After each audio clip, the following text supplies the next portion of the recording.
Hello, hello, hello! Simpleng buhay! Nanggaling kami sa may Piña Francia. Piña Francia pala, sorry. And dumiretso kami dito kasi nakita ko may pumasok dito na nakamotor. Sabi ko, na-conscious ako, meron kayang daan dito or meron kayang kabahayan dito? Sabi niya, nakasama ko, paano natin malalaman kung hindi natin papasukin? Kaya naman, pinasok namin at napasubong.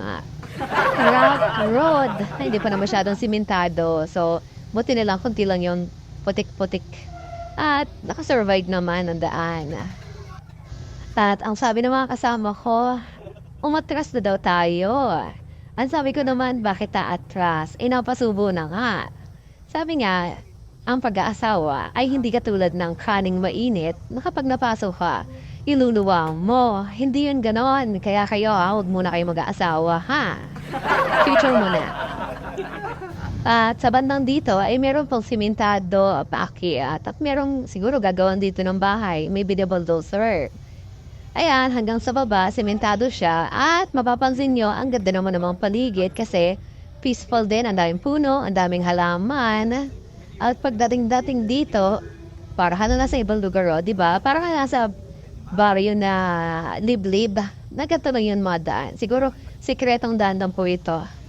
Galing po kami sa may diversion roads, doon sa may, hindi ko po alam, Piña Francia ba yun? Tapos, ayun, andito na tayo. Hindi ko alam kung ano yung garden doon na nadaanan natin. Pero alam ko, kilala daw yung garden na yun.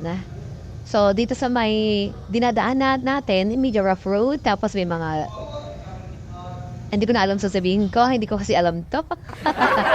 And then, pagdating dito, hindi namin alam kung saan ang daan. Dito ba, left or right ba? Left or right? So, sabi namin, siguro try natin dito sa left. Sabi naman nakasama ko sa right. Eh di, try muna, babalik na lang tayo kung hindi tayo tugma sa dinadaanan natin. Ayan, may mga kabahayan dito, halos magkakamukha. Ang gaganda, di ba? Parang ka nasa subdivision.